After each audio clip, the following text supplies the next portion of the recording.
Good morning, everybody. Today we're gonna pick up where we left off yesterday and build some CRUD actions into our little granola application to kind of put you back to where we were yesterday. I actually have to start at the Rails server. But basically what we had so far was we were able to create an API, right, with a Rails application. We set up the routes accordingly so that we follow RESTful conventions. We just simply used the resources to have index and show for granolas and brands. And then we had a controller action to make a call or request to that index page. Remember, we follow RESTful routing convention. We're following RESTful routing conventions here. If I make a request to localhost 3000/granolas, right, that should be my index page and therefore my index route. Like I said yesterday, we can create custom routes. I don't know if we'll get to that today, but always keep that in mind. You can always create your own custom logic in here, just like you did in Rails. One thing that I wanted to talk to you about was yesterday I was in the middle of lecture trying to figure out how to make this relationship visible inside of the JSON object response. And I found out that you can just, before you call the granola serializer or whatever serializer, you just create an options hash and then you type in include, and then you include the relationship that you want and pass it in as a second argument here. So again, the granolas are not,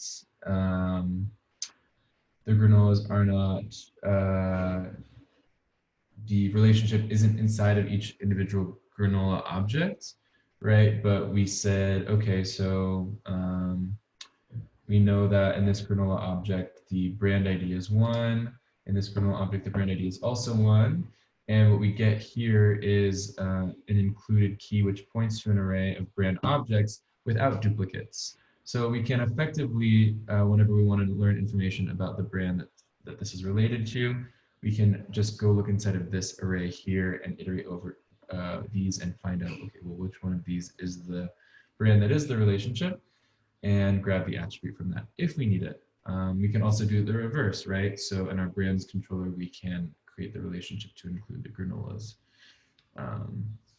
Let's see if we can do some displaying of relationship data later.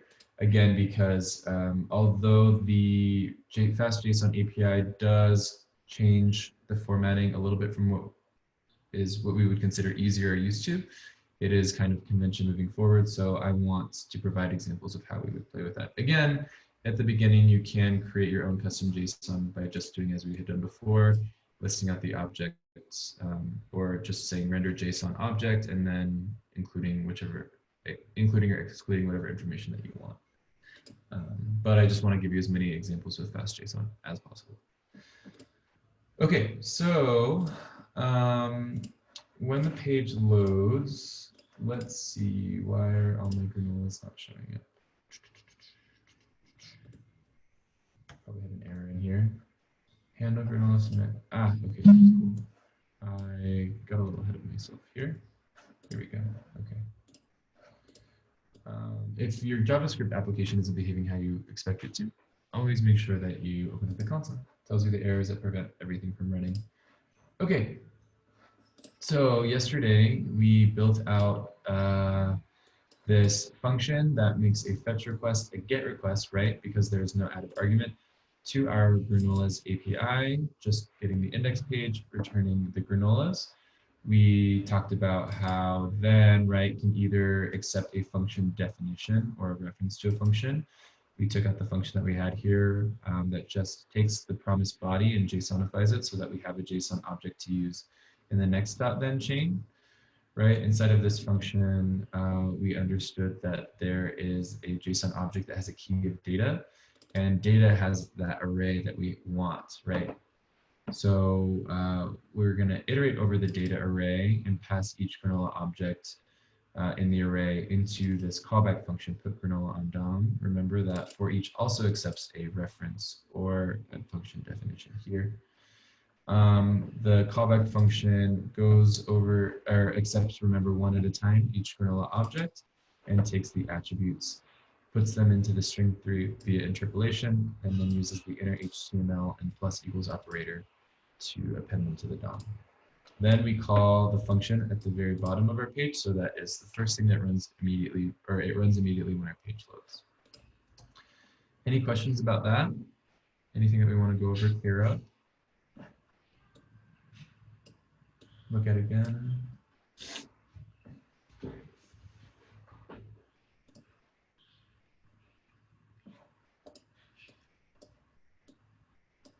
Okay.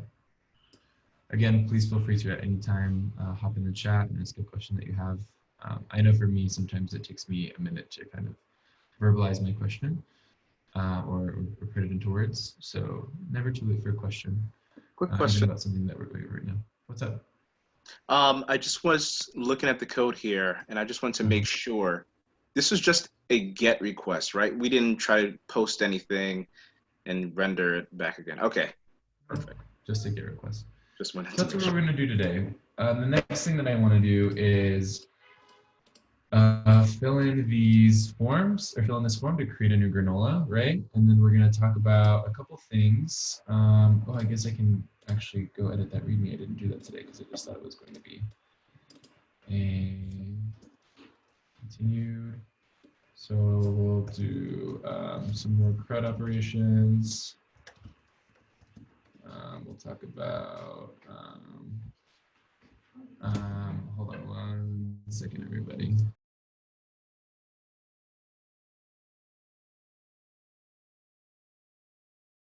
Okay, so we'll go over some CRUD operations. We'll talk about probably doing create, read, and we're already doing read, so we'll add create and delete, I think. And then what else will we do?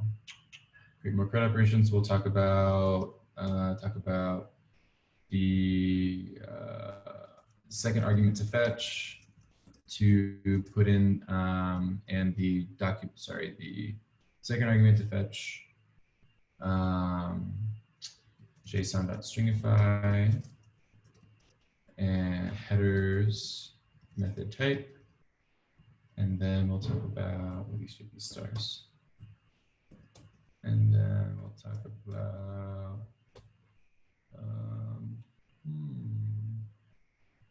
cool. I think this looks good for now.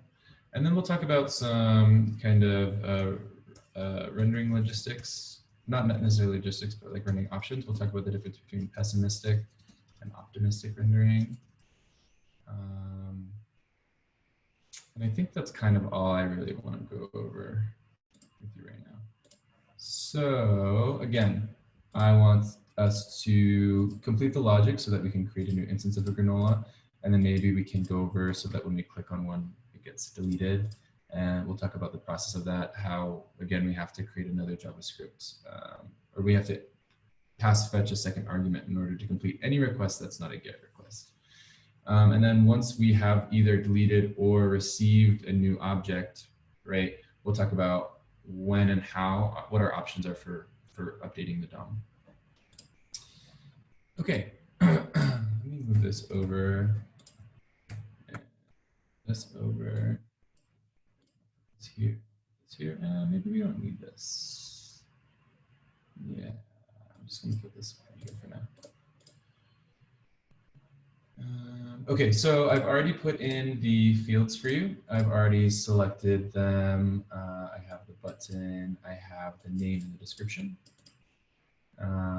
So I really want today to be kind of guided by you all, the students. So making guesses or applying what you've learned in the lessons already. Or if we're not quite sure about something, you know, discussing how this is working. So again, everything up here that we've written so far is just logic to get the granolas on the screen. So what do I need to do? And don't forget that we also have to keep what's happening in the back end in mind, right? What do I need to do in order to, you know, take the information from this form and submit it to my backend. And I guess what I'll say for now is let's just focus on the front end logic until it reaches a point where we have to check the backend logic. So starting with just the JavaScript and the HTML, what do we want to do?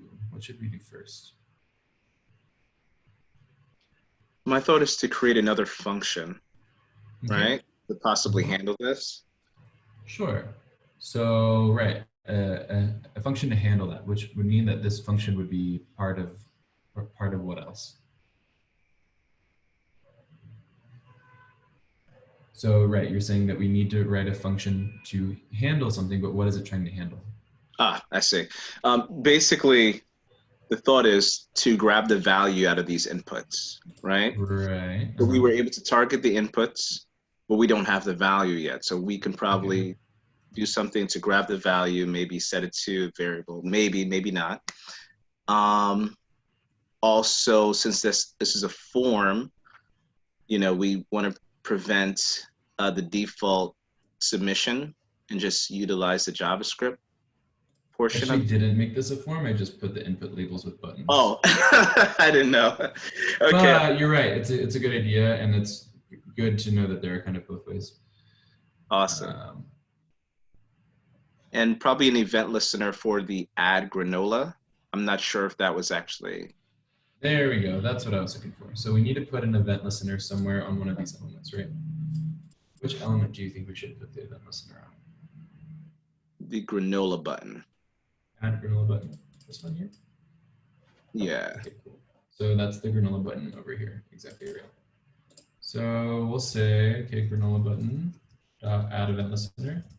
And remember, this isn't a form, so there's no submit. It's actually just going to be a click, right? And then we need to define that callback function handles submit, right? Or, yeah, handles submit granola. And then we can define that function here, right? Handle submit granola. And then, Emmanuel, you were beginning to talk about what we want to do inside of this function. Absolutely. So the first thing you said was to grab the values of the inputs. Right?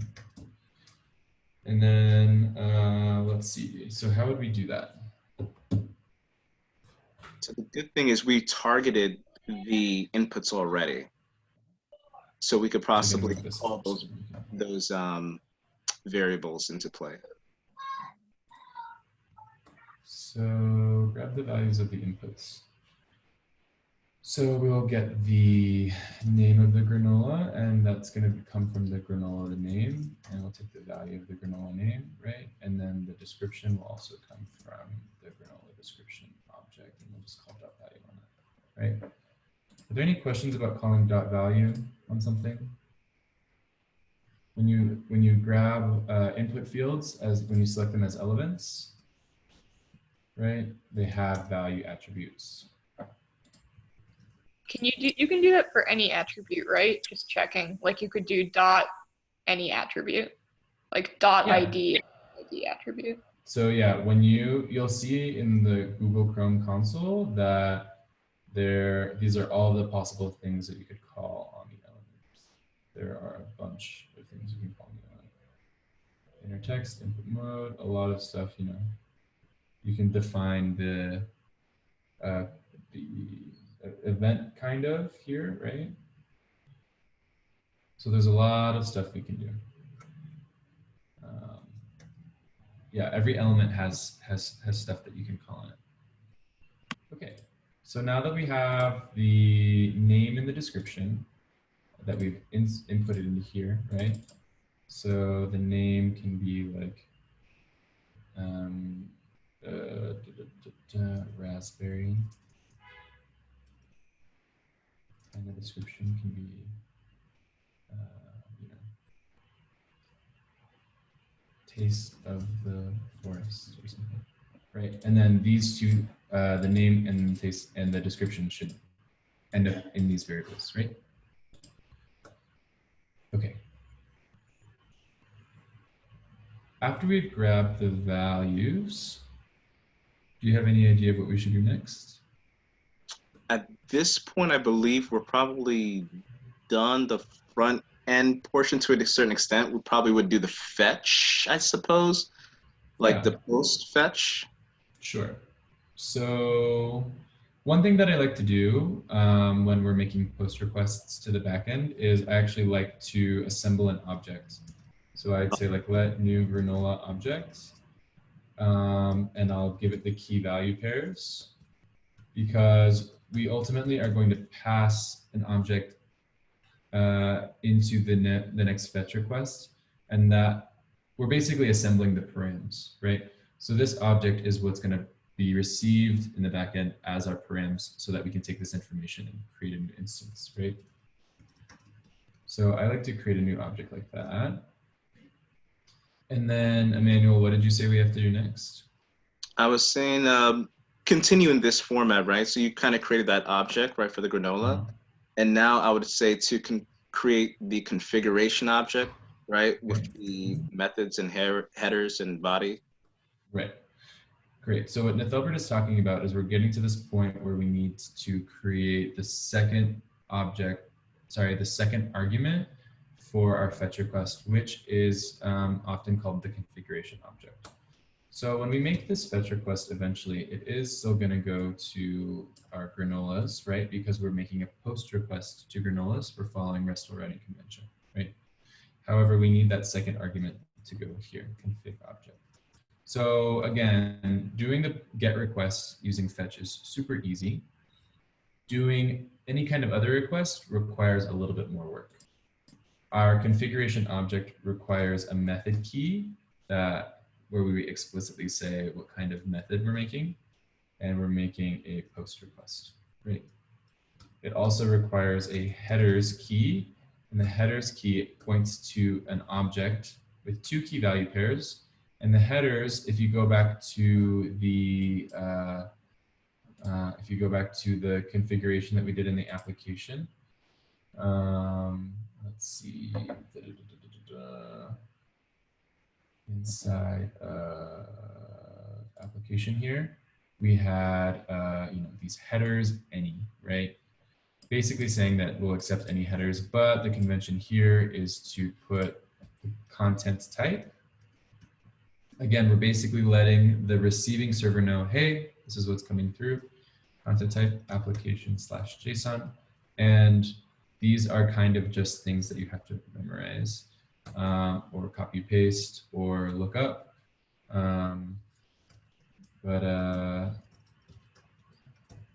It's like this. So again, the two headers, content type and application, are both the same, application/JSON.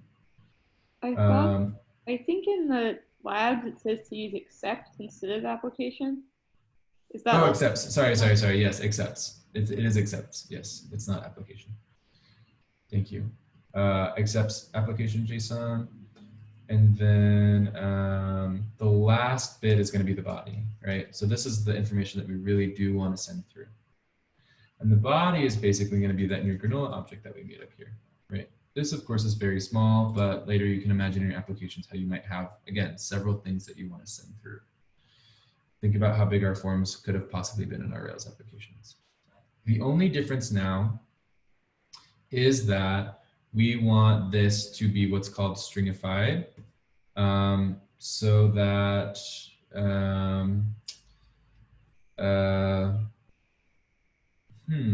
let's see. I don't know if I have a good description for why we need to necessarily stringify it, because again, you're going to perceive that it's coming through to the backend as an object, but it's the convention, it's the requirement for taking this JavaScript object and turning it into stringified JSON, which at this moment I'm not 100% sure of a solid way to explain it. Stringify. So this is a very often forgotten step, because kind of like I was just kind of saying, there's a transformation that happens here, but because we perceive this object as an object already, and we expect it to end up in our params as an object, there's often a bit of a, it's easy to forget this step, so let's not forget. But these are the three things that compose the configuration object. The method, right? Post, put, patch, delete. The headers, which are basically always going to be the same. And then your body here, which is going to be JSON stringify, and then passing in the object. I guess if you wanted to make it a little bit more, easy to read, we could do the stringifying up here, and then just pass in the new Granola object without having to do that in the body. That looks a little bit cleaner. Sorry, again about the headers, what I mean is that for the most part, it's going to be the same, but if you're changing to make a post request where, let's say, you're sending over an image or an audio file, right? The content type is not going to be the same as it is here. So just keep that in mind. But for the majority of your time here at Flatiron School, and when you're sending back basic text, basic text or objects, strings, etc., you can just use these headers. But if you're trying to send anything else, then you'll do the research and find the correct headers for whatever you're trying to send back. I'm reading a question from Anna. Is that header section purely to designate JSON as what's being sent and accepted? Yes, exactly. Again, if we go back to our application, we are accepting any headers in our backend. But later down the line, or when you're building a more robust application or one with better security, you might specify which headers you will accept. But for now, our application is saying that we'll accept any headers.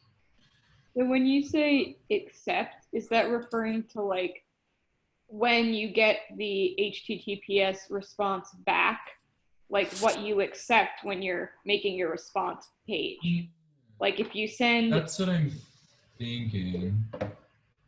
You can Google it really quickly. Oh, why is my mouse being so weird?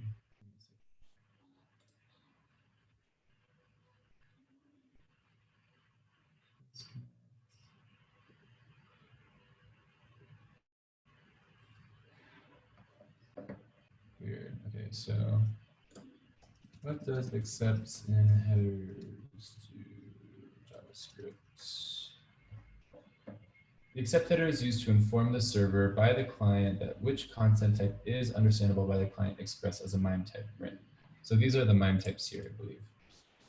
By using the content negotiation, the server selects proposal of the content type and informs the client of its choice with the content type response header. So I think that's right, what you said. Right. So like if we wanted to add a granola, and the first thing content type is telling the server, oh, we're sending JSON. Like we're sending you some JSON about this new granola. And the second line, the accepts is going to be the server is like, oh, you need to send us JSON back. Exactly. Like, yeah. Okay, makes sense. That's what I think. That's what I think this is saying. Okay, cool. All right, so again, we have our new granola object, which just takes the values from our input fields. And then uses JSON.stringify to make this object basically a JSON formatted object, right? And then in our config object, we specify the method and our headers, and then we put in that stringified granola object here inside of the body. And then really quickly, why don't we just put a debugger here before we hit the fetch request?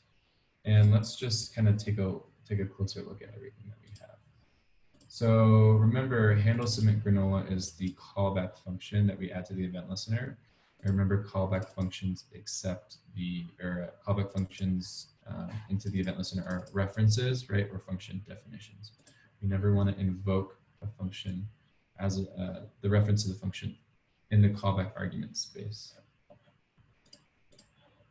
So let's see, raspberry, taste of the outdoors.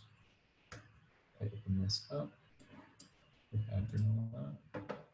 Right, we hit our debugger, which is again just like kind of of like binding pry or bybug, it stops our code right where it's being executed, and it allows us to go back and check these values. Is our name what we think it is? Right. Is our description what we think it is? Yes. Is our new granola object what we think it is? Yep. And so, okay, so here's the stringify. Here's what's happening, right? It is a hash, but it's a string that has a hash inside of it. So it is literally taking a hash and stringifying it. We have our config object, which has, again, our method, our headers, and our body that has our stringify JSON. Cool. Everything looks like the way that we want to look. One thing that I did kind of want to point out is that if you do not put, we'll say let new object, for just to show you, if you put a key in a JavaScript object, you might see this in some of the labs without any strings around it. That's totally fine, right? Oops, what did I do? New object is not defined. I thought I just defined that.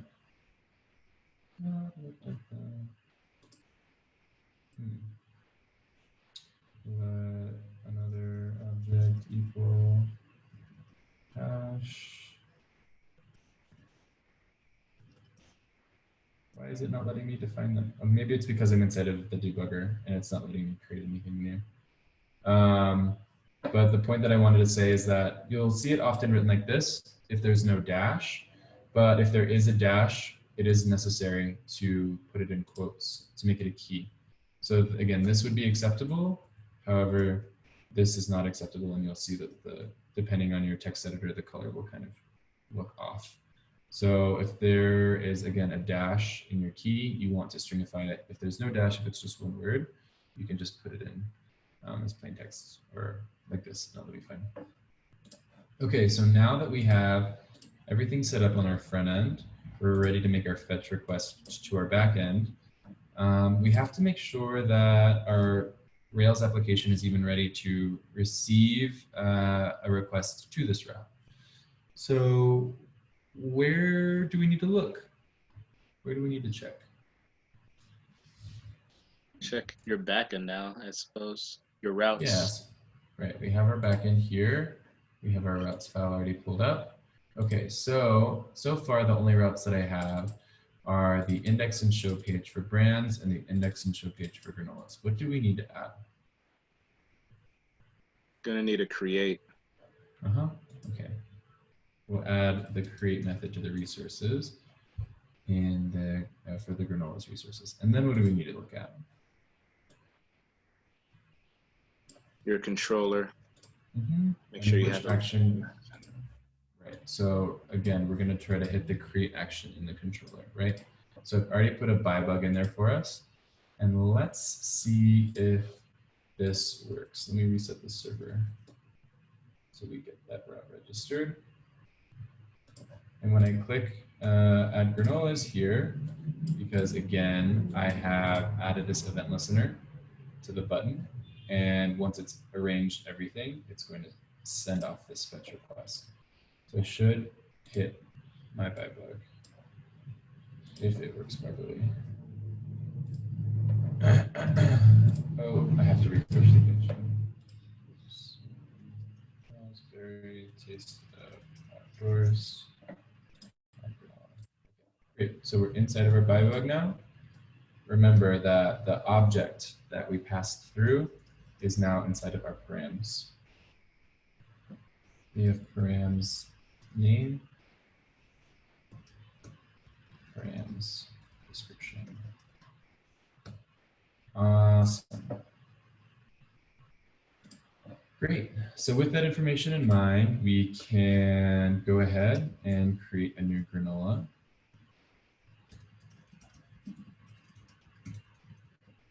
And pass it through the name to be params name. And of course, you can still use, I believe you can still use strong params, right? So we could, but this is just so simple that I'm just gonna write it here. Params description. Okay. Now, if we were building a full out Rails application, we would have used this as an opportunity to redirect to the show page, right? But because again, Rails is not, in this case, responsible for the views, we can only return, we can only send information back to the browser. I mean, I think that there is a way to redirect, just to make the page redirect, but we don't want to do that, right? We don't want any refreshes, no page changes in our application. It's a single page application. So does anyone have an idea what we do? You want to render the new granola, I suppose. Yeah, how? By saying render JSON and throwing in your granola object. Yep. The granola we want it. Yeah, we could put the granola object, or we can use our serializer. Or serialize, right? That's yeah. Yeah. Granola. Okay, cool. Sweet. Looks good. Nithelbert's right. We want to return the new object that we just created. Return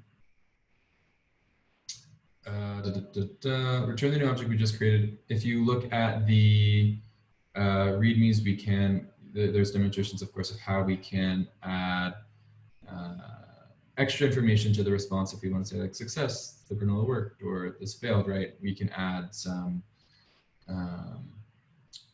parameters here. We can, you know, there are ways that we can tell the server, hey, or sorry, we can send the response back to the front end saying, hey, that granola that you created, it didn't work. Some of these parameters are, you know, some of our validations went off and it didn't work, right? We can do that. We're not going to focus on that right now, but those are all possible things that we can do. Right now, we're just going to try to focus on taking this new granola that we created and putting it back on the screen. If we have time at the end, we can explore that a little bit more. Okay, so all right, continue to get out of my bybug. So sorry. Go ahead. You wrote granola, not new granola. Oops, thanks. Yeah. New granola. So if we go back here, this request didn't end up doing anything. And that's a good point. We don't have anything set up to happen after the fetch request completes, right? So the fetch request is sending us something back, just as it sent us all of the granolas the first time. This time we're expecting just one granola back, right?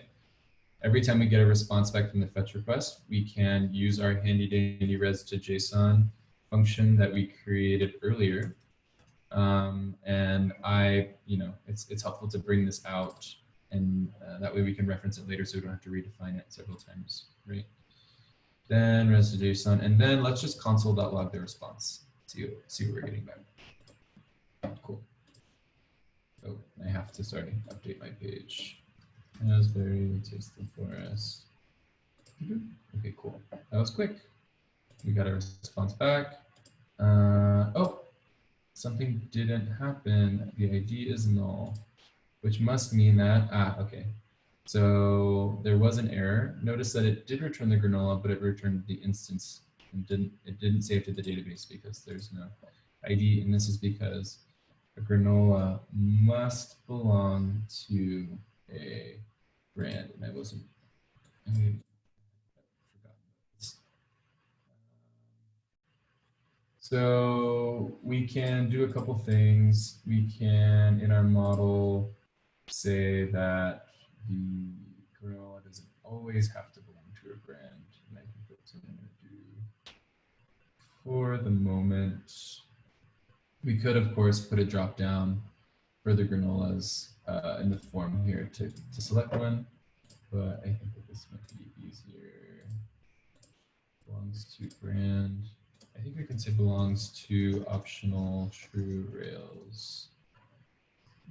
Yeah. So I'll say optional true here. And this should allow this to work. Let's try this again.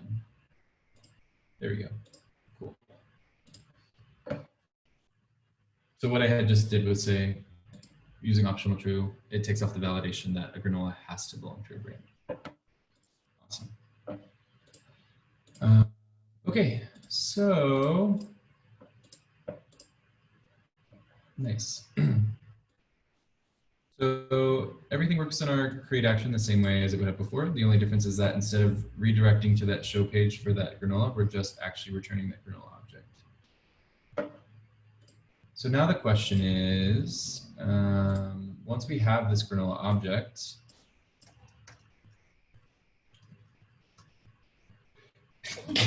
excuse me, how do we get it on the screen? We would have to take it and append it to the DOM. We have to Right. like probably get the, here are all the granolas. I don't know, is there a list underneath that? And like add it in a new LI. Cool. Okay, so here is a very important kind of crux in this lecture, where there are really quite a few ways to do this. And none of them are inherently wrong. I think that, in fact, they're all quite valid. The way that we'll just do it for the moment is we will take this granola object, which again is a hash. The hash has a key of data. I guess it would be better to say that this is the response object. And if we want the granola object, we would have to take the response object and call .data on it. Now, Lucy is saying that I need to take this and append it to the DOM. Is there a function that we've already written that does that for us? Oh yeah, there is. It's put granola on DOM. Right. So down here, when you were first fetching the granolas, we iterated over each one and passed it through this put granola on DOM callback function, right? We can reuse that, very handy, to do that here, to take this single object and put it on the DOM. So let's again test this out and see if it works. Raspberry, and taste the forest, I think. Oh, it already worked. Cool. And chocolate, yum. Cool. And if I refresh the page, here's the most important part. They all persist. On a page refresh, when I get that request back, all of the granolas that I made before are still there. Right. So this is our database working with our JavaScript application. Because when you create a JavaScript application that isn't communicating with the server, if you're appending things to the DOM, making changes, and you refresh, those changes don't persist anymore, right? This is the importance of the communication with the server. We want people to interact with our application, make elements in the backend, right? And then have them, you know, through fetch requests or whatever, append to the DOM on refresh. There should be, you know, a user shouldn't feel like anything has changed or that anything is missing. Quick question. Go ahead. If I can. Yeah. So, for example, because this is where I was slightly confused. On line 33, let's say if we did a console.log, right? Mm-hmm. Instead of putting it out. Interestingly enough, when you do that post, it's created. This granola object is created and it's already attached to whatever you're calling. Because there's somewhere you're calling all granolas, right? You're saying fetch all granolas? Yeah, at the very beginning. At the very beginning, right? So let's say you did the post request, but you didn't throw it out onto the DOM. However, inside the database, it's already saved in the database under granolas. Right. So for example, if you like refresh the entire page without actually focusing on putting it on the DOM, it will naturally just show itself on the DOM the next time you refresh. Is that right? Exactly. So if I didn't do this, if I took this out, if I just got rid of all of this and didn't put this on the DOM, if I refresh the page, it would show up there, right? But I don't want the Right. user to have to refresh the page in order to Exactly. We don't want the user to refresh your page. So this is where I was confused. So let's say now, okay, we know that if we refresh the page, it's actually going to show there. But what we want to do is actually not refresh the page. So we do what you just did. But then when you refresh the page, is it that, okay, what you just wrote is going to show, but then also what was already saved in the database will show as well. So it'll be duplicates. Think about it this way. When I refresh the page, my JavaScript reloads all over again, right? There's no memory of what had happened before.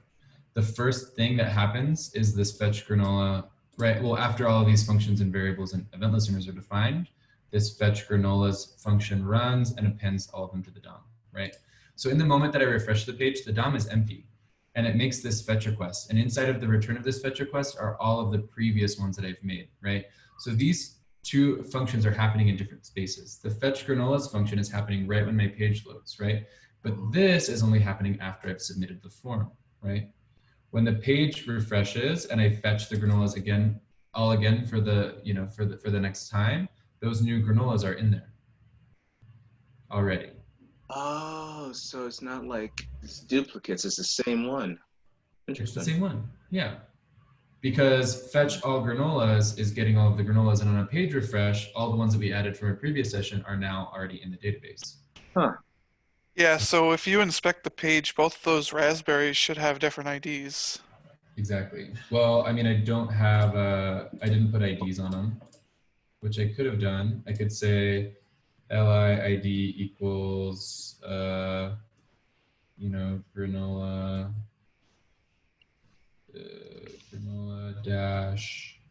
granola-ID.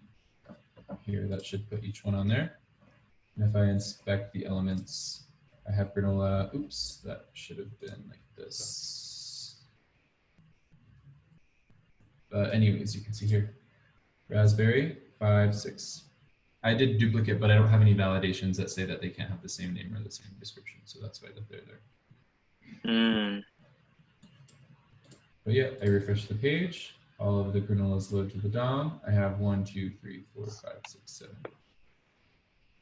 And those are their IDs. Okay. And then if I go ahead and add another one, I can't think of any more granolas. If anyone has any ideas, please put them in the chat. We can say oat and barley. Oh, oat and honey. Yeah, that's a good one. Like cereal. If you pay attention to the DOM, I'm going to get number 8. But then if I refresh the page, 8's still going to be there. I don't know where this came from. Where did that come from? Hey, I have a request, which you can take or not. I have a request, which is, would it be possible to do deleting the granolas next? Because I have Yes. ideas about how it might work, but I'm not sure if those ideas are right, and I would like to see it in action. I need to do a quick explanation of what I wanted to say before we do this. Yeah, sounds good. Okay, so again, there are two things in rendering called pessimistic rendering and optimistic rendering.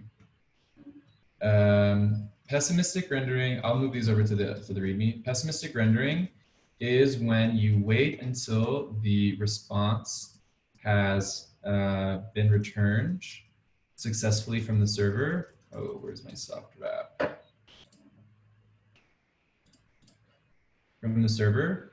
Pessimistic rendering is when you wait until the response has been returned successfully from the server before changing the DOM.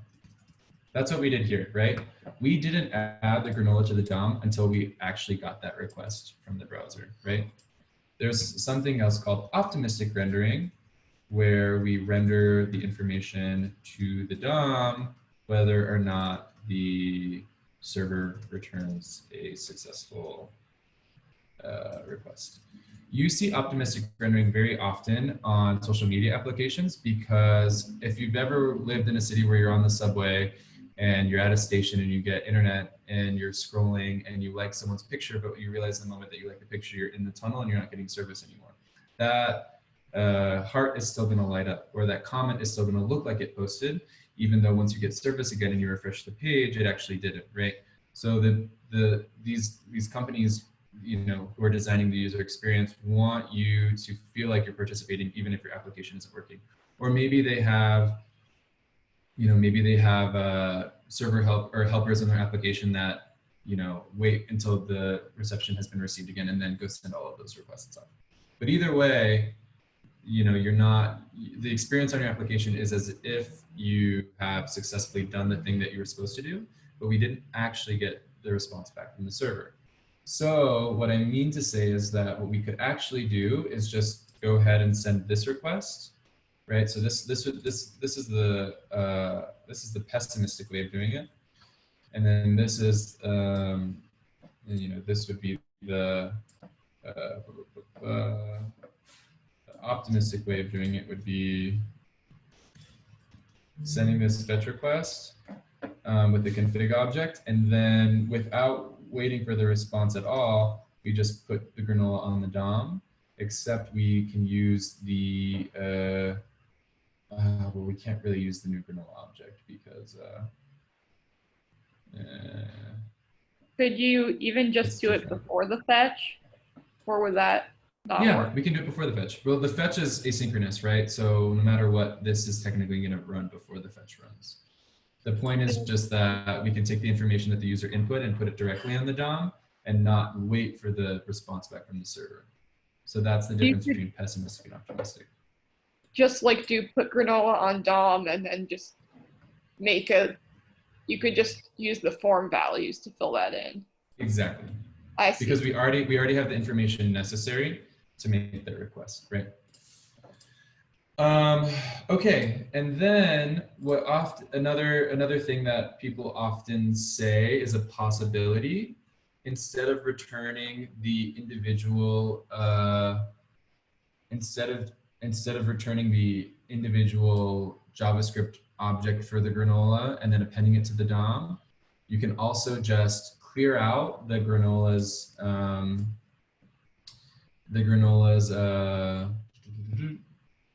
array and this granola's UL, and then fetch all of the granolas again.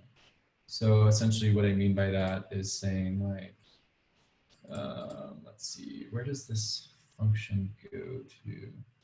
Oh, it's all the way up here. Okay, great. So then we kind of have like this other thing we can do, which is just like, let's send this post request, and then let's actually kind of ignore the response and create our own callback function that takes the granola list, clears it out, and then let's just call fetch granolas all over again, because that's going to return the updated list and put them all in the DOM for us, right? I think that this is like the least efficient way, but it is one way that you can do it.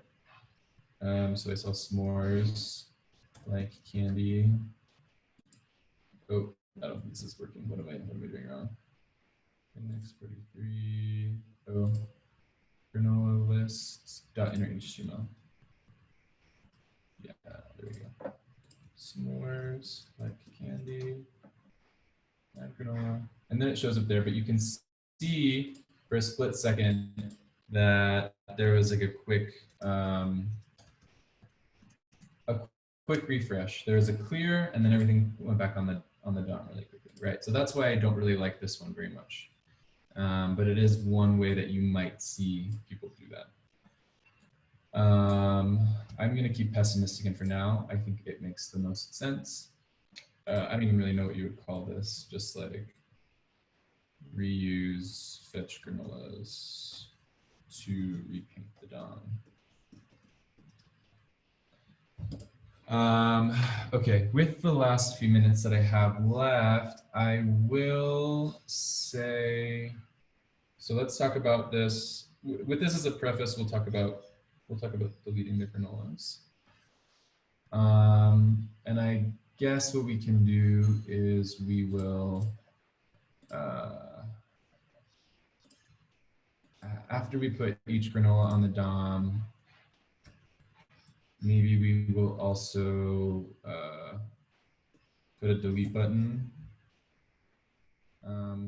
with the ID of the granola delete, or a class, maybe we say granola deletes.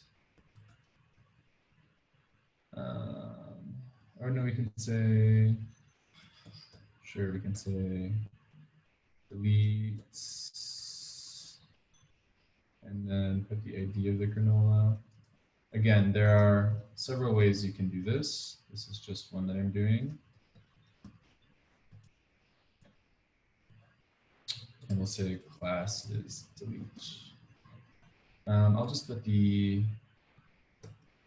make the ID the granola ID. Yeah. I maybe give it a shot and try to do it, or do you want to do it? Yeah. Well, once I just want to get this part set up. Makes sense. And then, okay, cool. Yeah, we have just a little bit of time. So, Lucy, do you want to take it away from here? Yeah, and just let me know if I'm going too slowly or if I mess up. Feel free to interrupt me. I just kind of want to give it a shot because I have some ideas about how this could work, but I'm not sure. And just to answer Alyssa's question really quickly, I would say that I think pessimistic makes the most sense, but for user experience, optimistic, and you'll find reasons to use both. That's all I'll say between pessimistic and optimistic rendering. Okay. So what were you gonna say?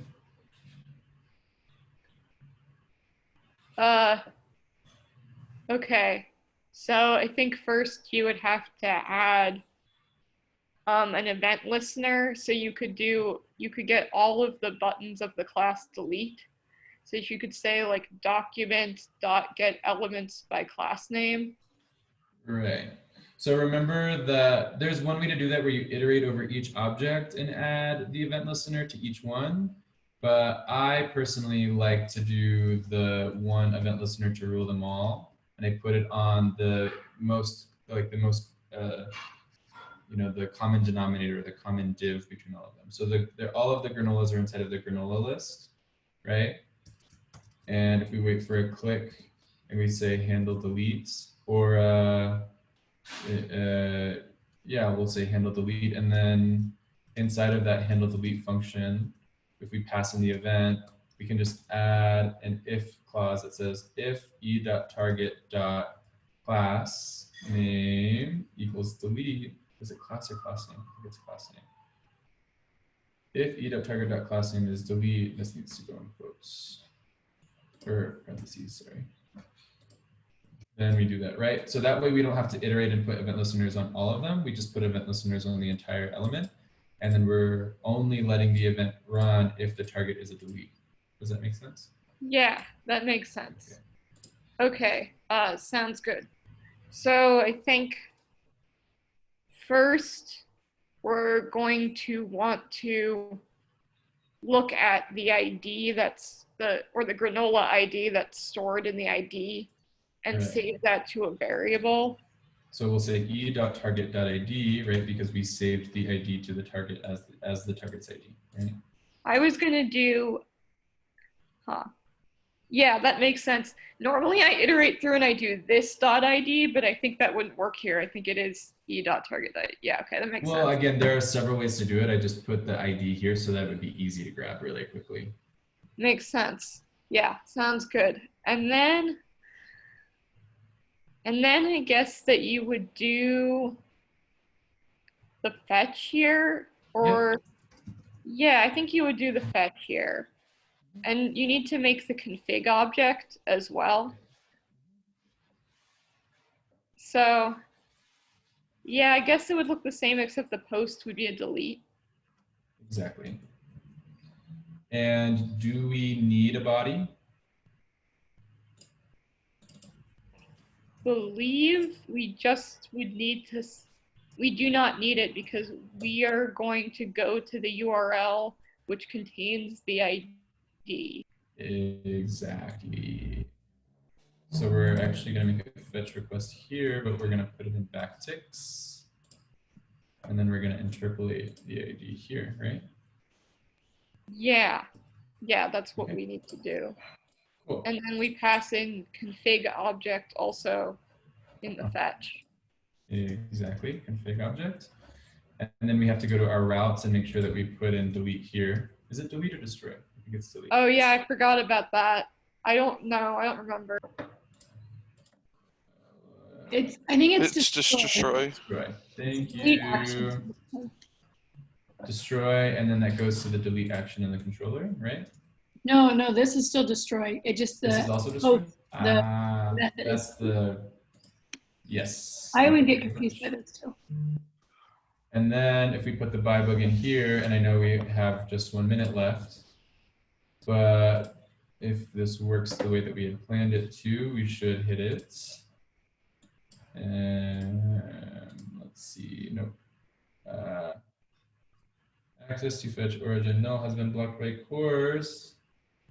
Oh, it's because I don't Because have we set it a. to only post and get. So Oh. we need to add in delete, I think.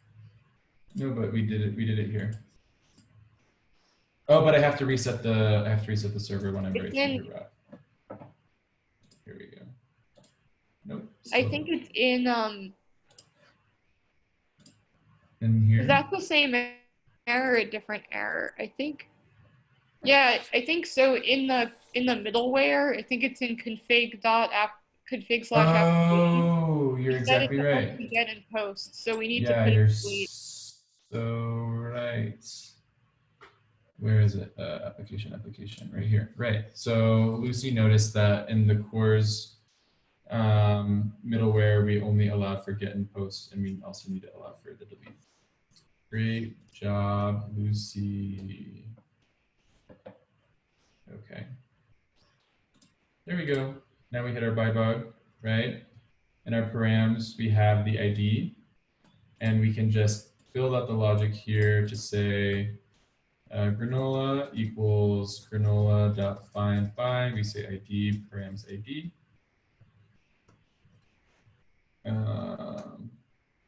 And then at this point, we can try to find the element on the DOM and remove it from the DOM. Again, we're running a little bit out of time. Tomorrow during office hours, we'll build out the rest of this. But at this point, I guess what I would do is once the fetch has been complete, I would maybe do that weird thing that I had done earlier and say granola list.inner HTML. I would just clear it out. And then for now, I would just maybe go fetch all of the granolas again. Cool. Just one quick question. Can we do a minus equals to HTML or just a plus equals? I don't know. I don't think you can do a minus equals to HTML because how is it going to know what to remove? Like minus equals and then the element. Oops. I see. Anyway, This bug. I can just ask you later. Yeah, let's look at it tomorrow. Sorry, let me take this out. Continue. Cool.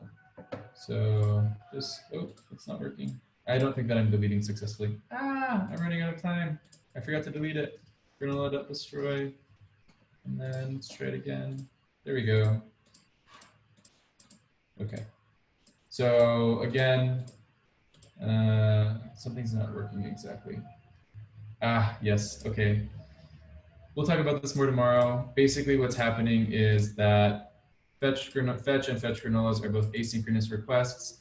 So if sometimes fetch granolas is actually completing before this one completes, which is sometimes why my delete button doesn't work like you're seeing right now. Anyways, yeah, we'll talk about this more tomorrow. Sorry to be so rushed at the end. Have a great Thursday, everybody. I'll talk to you later. Bye. Bye. Thank you.